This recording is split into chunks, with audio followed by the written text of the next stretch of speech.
Hello friends, welcome back to my channel my Yatra. This is Payal Kashyap. दोस्तों, आज की video बहुत ही ज़्यादा इंपॉर्टेंट होने वाली है अगर आपका बच्चा 2 साल से ऊपर का हो गया है तो, क्योंकि ऐसे में आपके दिमाग में सबसे पहला क्वेश्चन यही आता है कि अब बच्चे को हम पढ़ाएं कैसे, घर में कैसे पढ़ाएं ताकि हमारे बच्चे का एडमिशन आसानी से स्कूलों में हो जाए। तो इसके लिए आपको कुछ चीज़ें पता होना बहुत ही ज़्यादा ज़रूरी है। तो सबसे पहले आपको ये करना है कि बच्चे को पढ़ाई का प्रोसेस पता होना चाहिए कि आपको स्टार्ट कहाँ से देना है। तो सबसे पहली चीज़ आपको ये है कि बच्चे को आप बोलना सिखाइए, यानी कि प्रोनाउंसिएशन। बच्चे का प्रोनाउंसिएशन आप सबसे पहले स्टार्ट इसलिए करना है क्योंकि जब तक बच्चा बोलना नहीं सीखेगा तब तक उसको चीज़ें आगे जो आप लिखना सिखाएंगे, पेंसिल पकड़ना सिखाएंगे, पहचानना सिखाएंगे, वो चीज़ों से नहीं आएंगी, क्योंकि वो उसे बोलना ही नहीं आता है। वो देख तो लेगा पर उसे बोलना ही नहीं आएगा कि वो क्या चीज़ है। ठीक है, तो सबसे पहले आप प्रोनाउंसिएशन सिखाइए। दूसरी चीज़ आपको ये करना है कि बच्चे को पहचानना आना चाहिए। कोई भी चीज़ आप जो बोलना सिखा रहे हैं उसको आप पिक्चर दिखा दिखा करके बच्चे को पहचानना सिखाइए, ताकि जब बच्चा बोले तो वो समझ जाए कि हाँ, ये चीज़ तो एप्पल है, ये चीज़ तो बॉल है, ये चीज़ तो डॉग है। तो जब आप बुक्स भी ऐसी ही खरीदें जो बड़े बड़े पिक्चर्स वाली हो। हमेशा छोटे पिक्चर्स वाली कभी मत खरीदिएगा, जो स्टार्टिंग पॉइंट होता है। बुक भी थोड़े बड़े बड़े पिक्चर्स वाली खरीदेंगे तो बच्चे को पढ़ाना थोड़ा सा आसान हो जाता है, क्योंकि क्या होता है, बच्चे छोटे होते हैं तो बड़ी और कलरफुल चीज़ों को उन्हें ज़्यादा अट्रैक्ट करती हैं। फिर आपको थर्ड चीज़ क्या करना है कि पेंसिल के ग्रिप बनाना सिखाना है कि पेंसिल कैसे पकड़ें ताकि बच्चे को लिखने में ज़्यादा प्रॉब्लम ना आए। तो थर्ड काम आपको ये करना है कि कुछ दिनों तक आपको पेंसिल के ग्रिप बनाना सिखाना है। पेंसिल की ग्रिप बनाने के लिए भी अभी मैं बताऊंगी कि कैसे स्टार्ट करना है, कि कहाँ किस टाइप की पेन आपको सबसे पहले देनी है, ये अभी हम आगे वीडियो में बताएंगे। फिर फोर्थ आपको है कि लिखना सिखाना है। सबसे लास्ट में आपको लिखना सिखाना है। सबसे पहले आपको इन तीनों चीज़ों पर काम करना है, लास्ट में लिखना सिखाना है। इससे क्या होता है कि प्रेशर थोड़ा बच्चे पर और आप पर दोनों पर ही कम बनेगा और बच्चे आसानी से चीज़ों को सीख सकेंगे और पढ़ाई में भी इंटरेस्ट बना रहेगा। अब हम नेक्स्ट बात ये करेंगे कि बच्चे का पढ़ाई में इंटरेस्ट बना रहे, इसके लिए आप खुद को कैसे तैयार करें।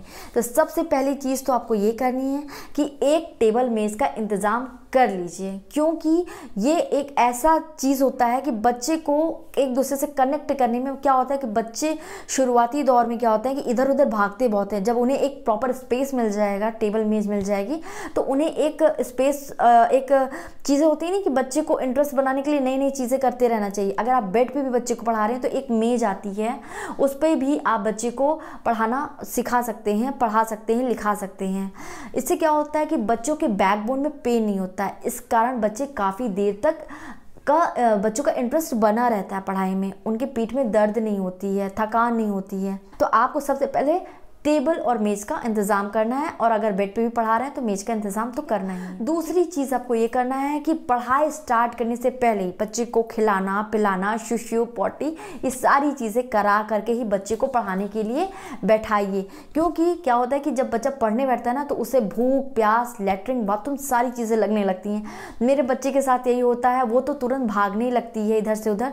तो हमने उसके लिए ये सारी चीज़ें की हैं जिसके कारण वो थोड़ा थोड़ा बैठने में इंटरेस्ट दिखाती है। फिर तीसरी चीज़ आपको ये करना है कि आपको कलर्स का इंतज़ाम करके रखना है, ताकि बच्चे को क्या होता है, थोड़ी कलरफुल चीज़ें ज़्यादा अट्रैक्ट करती हैं।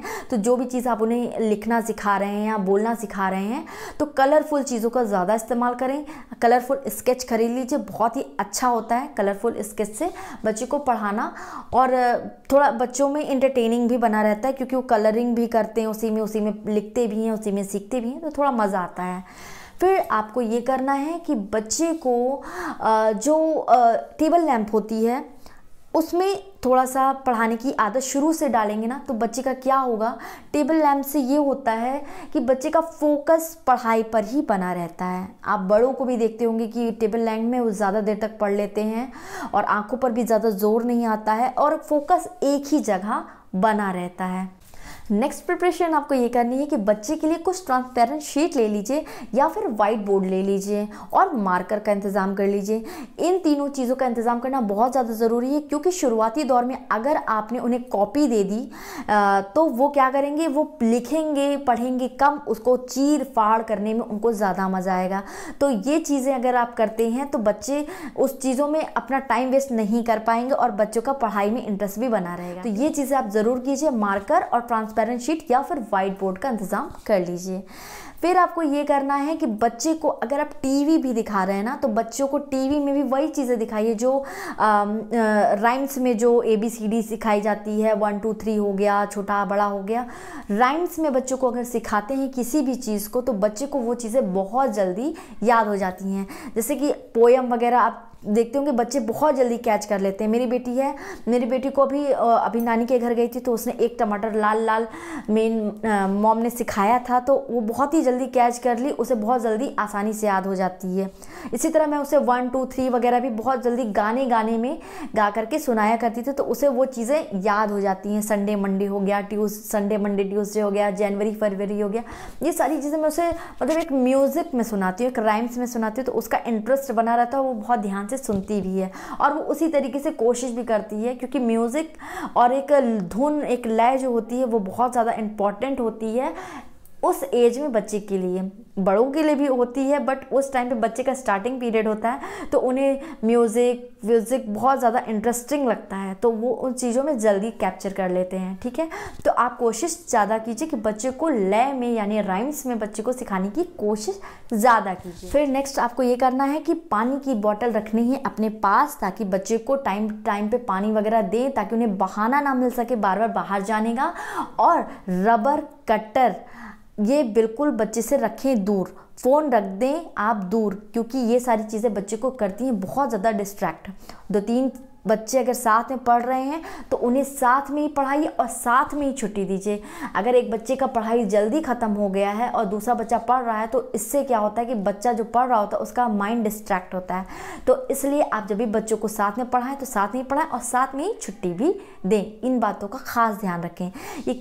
ये सारी चीज़ें मैं इसलिए बता रही हूँ क्योंकि ये सारी चीज़ें एज ए पेरेंट्स मैंने बहुत ज़्यादा फेस कर रही हूँ और अभी भी मैं देख रही हूँ कि बच्चे के साथ क्या क्या प्रॉब्लम आती है, क्योंकि बच्चे को पढ़ाना एक बहुत ही बड़ा टास्क होता है और बहुत ही मज़ेदार होता है। तो अगर आप इसे मज़ेदार बनाएंगे तो ये मज़ा आएगा, और अगर इसे बोरिंग बनाएंगे तो बिल्कुल बोरिंग सा लगेगा।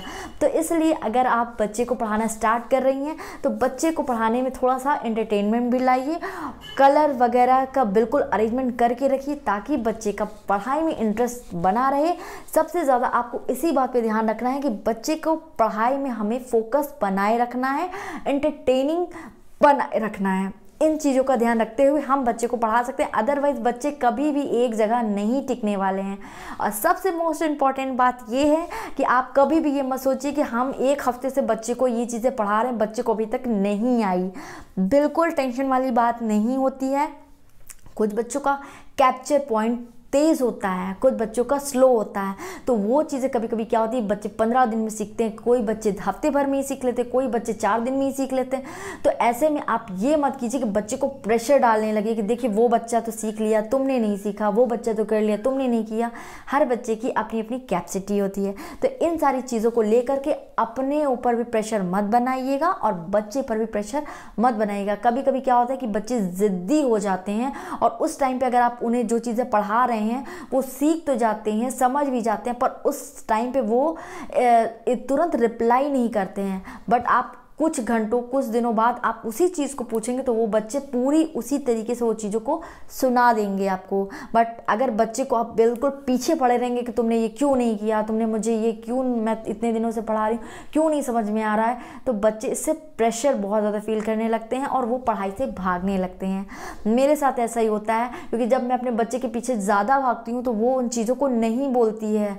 मैं तुरंत बताऊँगी वो चीज़ों को नहीं बोलेंगी, मगर जब वही 2 दिन बाद वही चीज़ें वो अपने आप खुद मुझे सुनाती कि मम्मा ऐसे ऐसे ऐसे है। वो अपनी दादी के साथ भी ऐसे ही करती, हमारे साथ भी ऐसा करती है। तो इसलिए एक एटमॉस्फेयर क्रिएट कीजिए ताकि बच्चे का पढ़ाई में इंटरेस्ट बने। आज के लिए इतना ही। Thank you so much. अगर वीडियो पसंद आए तो इसे लाइक कर लीजिए, ज़्यादा से ज़्यादा सब्सक्राइब कीजिए और चैनल पर बने रहने के लिए कमेंट वगैरह करते रहिए अगर आपके साथ भी ऐसी प्रॉब्लम्स आती हैं तो। Thank you so much.